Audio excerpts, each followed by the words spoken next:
All right, let's move on quickly through the risk log. So just like risks have a risk register, every project, you're going to have a lot of issues.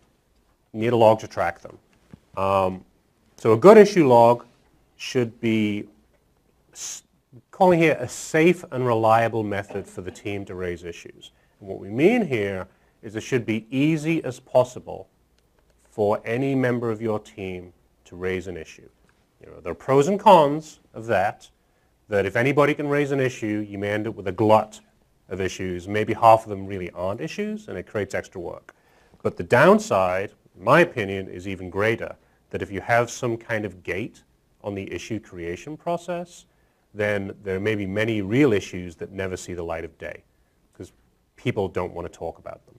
So having a way to encourage people to create issues and register issues and allowing them a way to do that as easily as possible, we think is a net positive. The log is going to track responsibility, who's assigned to that, what's the activity on it, allows you to analyze and prioritize the issues, rack them and stack them, do various types of reporting, record the issue resolution, and basically it's also a monitor of the overall health of the project. An issue log is a great thing to look at and just get a sense of how healthy that project is. And what I mean by that is not necessarily that it's a small issue list. As we sort of said before, if it's too small, that's probably a red flag.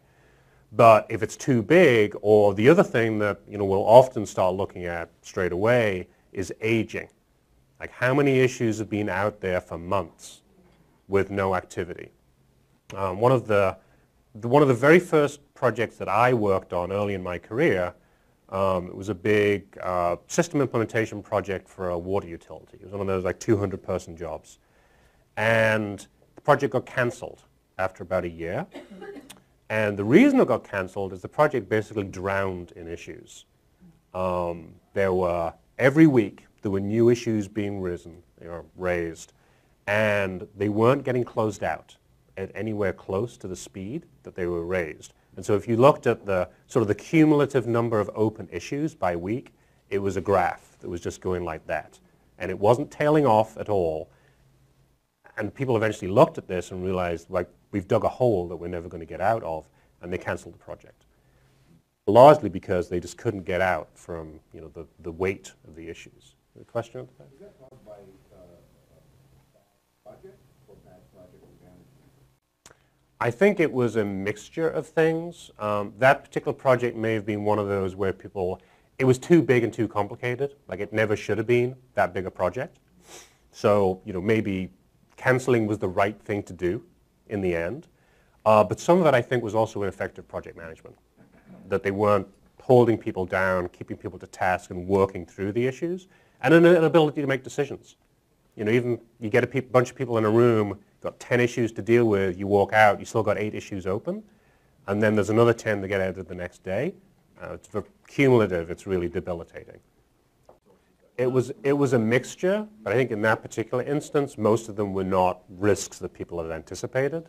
A lot of it, I think, if I remember correctly, it's going back a few years, was stuff that didn't work in the software that people were not expecting to fail. And okay, we've got a problem here because we've got a functionality issue that we have to deal with. And those were just coming out of the woodwork. Not anything that anybody predicted and not anything that anybody was prepared for, which is part of the issue. If they had been like risks that had been thought about in advance, the project probably would have been better prepared to deal with it. But so much of it came out as a surprise. And that was part of the issue, is you couldn't predict. Have we seen all of the issues? Or is there another hidden set that we have no idea about? And they really couldn't tell. So, is there anything else you want to say?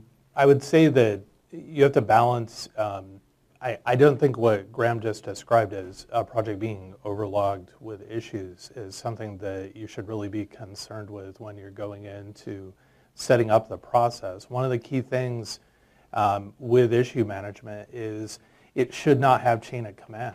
And what I mean by that is the initiation process should not. The last thing you want is people managing up. So there's this natural chain of command filtering process that will occur where it's not necessarily preventing issues from bubbling up, but it's slowing them, where you lose valuable time to analyze and respond. When issues do come up that need to be managed, you need the most amount of time you possibly can to take care of them. I call it basically workplace freedom of speech, and where people feel that it's okay basically to state an issue, and whether it's email or through a project portfolio management system, whatever, it should not have to go through a chain of command to at least raise an issue to be evaluated. Again, from a technology perspective, you can do an issue log in Excel, but this is something that if you've got any kind of size of project will become unmanageable very quickly. So this is really where you probably do want to be using some kind of collaboration tool set. And you don't have the advanced correlation between a risk and an issue and those types of things. I mean, you can in an Excel spreadsheet, but it's kind really of kludgy hard. to do. But this is the kind of, you want a tool set where you've got a single repository where everybody can access the same repository. You ideally want to be able to send notifications out, maybe by email, track, everybody going in and updating their statuses and tracking activities. And the point that Jamie was making, what you also want to try and do is have traceability between your risks and the issues. So if a risk has now been escalated to an issue, you want to record that in the risk register so you know what happened to it. And you also want to record it in the issue log so you know where the issue came from. Right? And doing that traceability is a lot easier if you've got a tool set. But like you said, you're not always going to have that correlation. In my department, we really have a lot of fun when we have to take issues forward to control agencies because we have stuff that there's no way that you can predict. You'll have work that's being done in specific units in a hospital, and there's a stomach virus outbreak, and then they have to quarantine, kicking all your people out for like a week or two, causing a delay. That type of stuff happens on a regular basis. You can try to predict that stuff in advance, but there's just no way really. So the question was about lessons learned from prior projects. Actually, Jamie's got a good example of that. You could do data analytics Right. and then kind of do a model of anticipating that these are where our major risks may be going forward in this present project. Right. If you have a large portfolio and you're constantly running projects, one of the key benefits then of doing those types of documentation for risk and issues and other parts of your project is then those lessons learned. For my department, as an example, you'll have a large-scale project that rolls out to the hospital in the north, and then we literally recreate and roll out exactly the same project to 2 hospitals in LA and then 2 in the Central Valley. And so one of the things we're always faced with is lessons learned. How do we not recreate those risks and issues, and how do we, in an advanced way?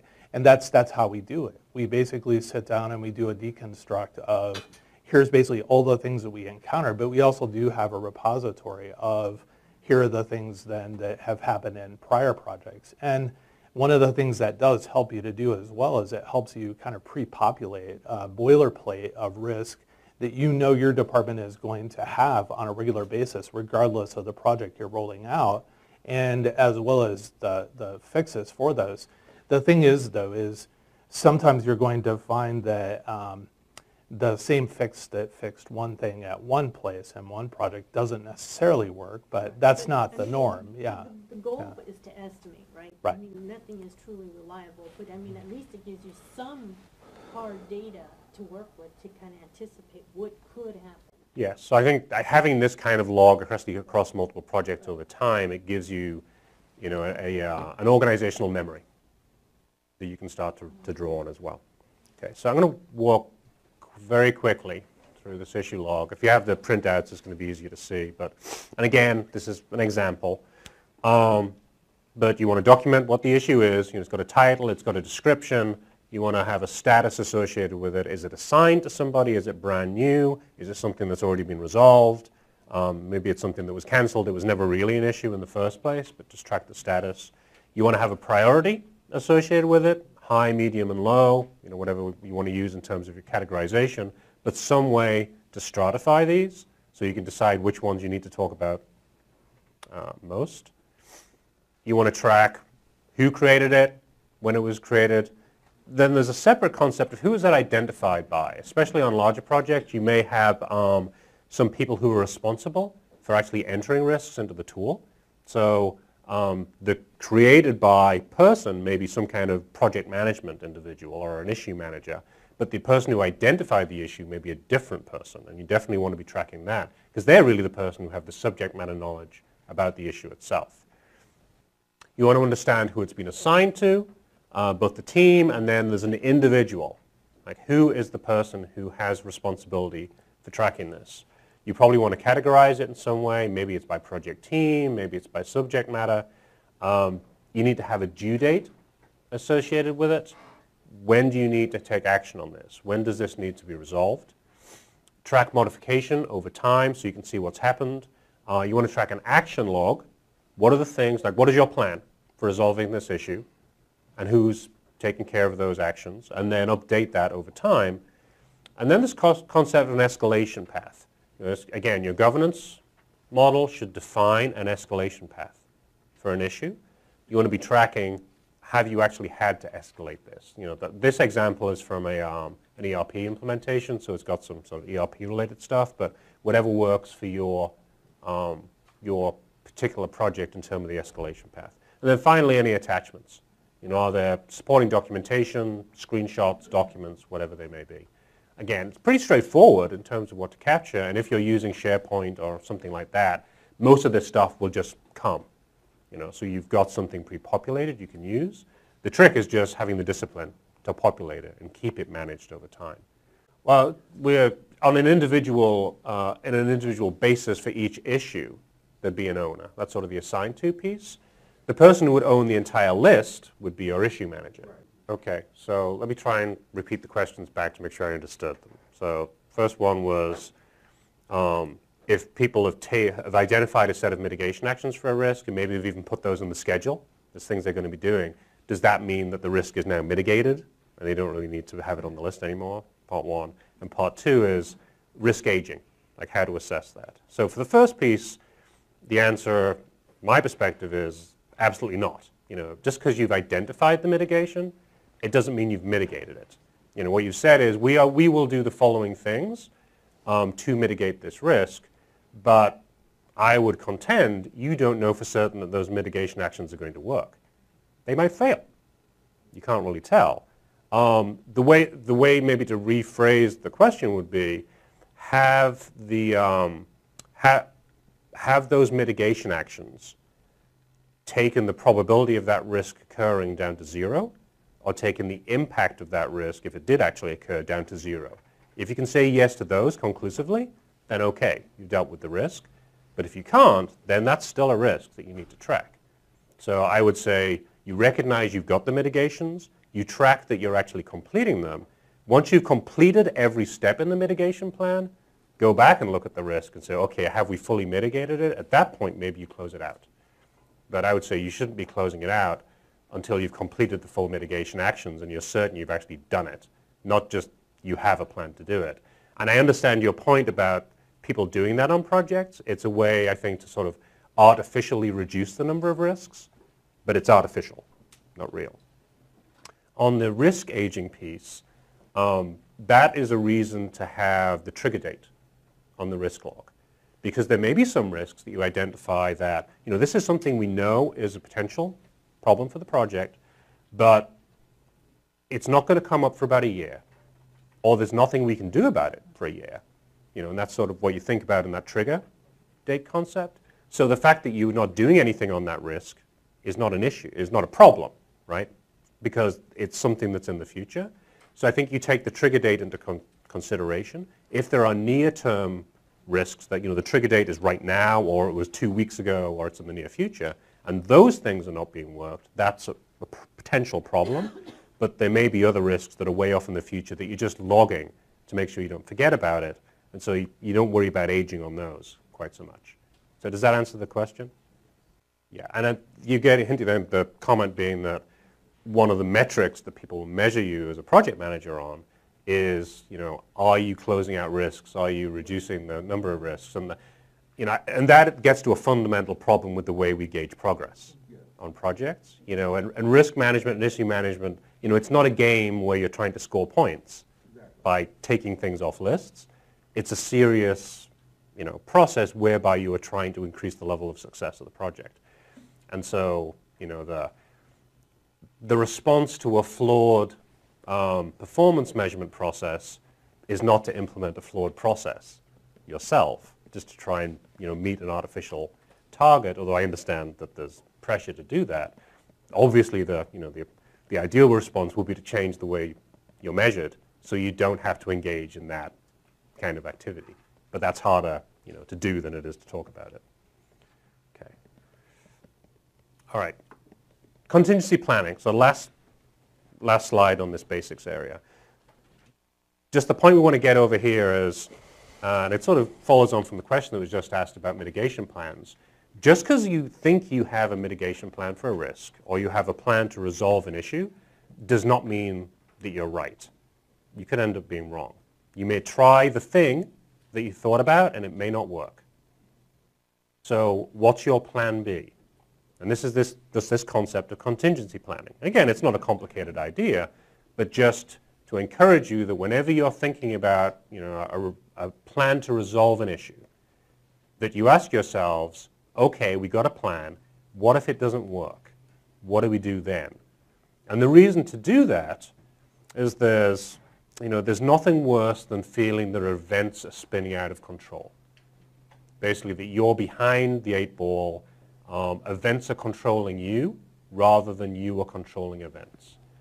And the more you can have these kind of conversations to say, okay, we think we've got an answer. What's our plan B if it doesn't? What's our fallback position? Talk about that before you need it, and then you're in control again, and you're not scrambling to figure out what to do when the unexpected happens. So again, it's a simple thing just to, as you're thinking about all of these mitigation strategies and resolution plans, just ask yourself, what if it doesn't work? What else can we do? And just think about it as a team and have something thought through so that when it does happen, because it probably will more often than not, you've got some concept. Right. You've got to be sensible, right? You've only got so much time, and that's why you have the priorities in there and the urgency consideration as which ones do we care about the most. And intuitively, you're probably going to have a good idea which mitigation plans are most likely to succeed and which ones are sort of like a shot in the dark, right? And those are the ones that you probably want to be talking about more in terms of what's a contingency plan. So again, it's just common sense. There's nothing magic about it. And certainly, the message isn't that you should be doing all of this exhaustive documentation for everything, because that's really just a waste of time. It's more about let's think sensibly about what we need to do and just try and do the hard work thinking about the things that are going to matter. I mean, it's, and actually sort of ironically, the examples up there don't have the field shown, but generally, on your risk register, you'll want to have a spot, a column, say, if it's an Excel, for an issue number if that risk gets escalated to be an issue. So let's say risk 123, it happened, it's now an issue, and you've created it in the issue log, and it's issue 25. And all you want to record is, okay, in the risk register, risk 123 became issue 25, and have that recorded. And then in the issue log, you'd have issue 25, and somewhere in that issue log you would say, this was risk 123. And that's all it is, But what it allows you then is a year later, when you're trying to find and resolve that, is okay, well, what happened? Where did this thing come from? There's not much documentation about it in the issue log. You say, oh, well, it came from risk 123. Let's go back and look at the risk register, and we can see all of the conversation that happened about it. It just gives you a little bit more history. Okay, we're going to start talking about common project risks and issues, and our starting point here is something called the deadly dozen. How many people here have heard of the deadly dozen? Raise your hands if you have.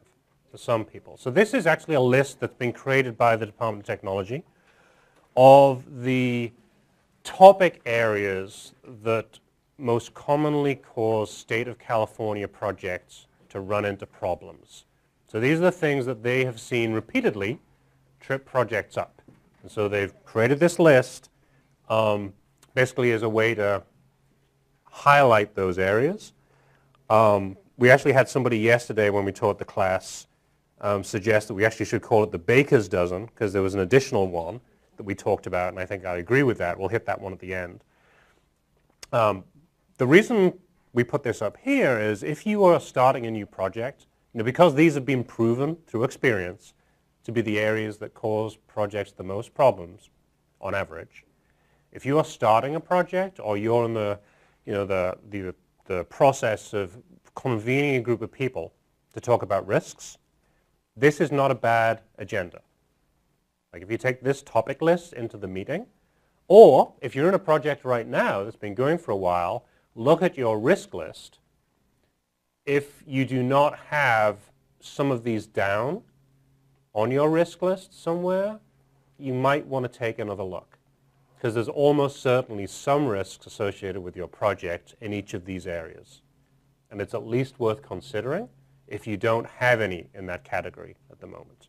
So what we want to do is just talk a little bit about each of these, give some examples of things that have happened, some things that people have done to try and mitigate them, and then get some ideas from you about what you've seen, because many of you are living these things right now.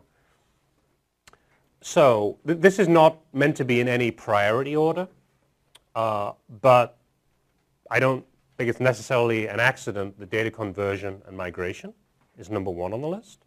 This is an issue that is, on some fairly highly publicized projects in the state, has had issues, continues to be issues in many projects, and it's not a big surprise.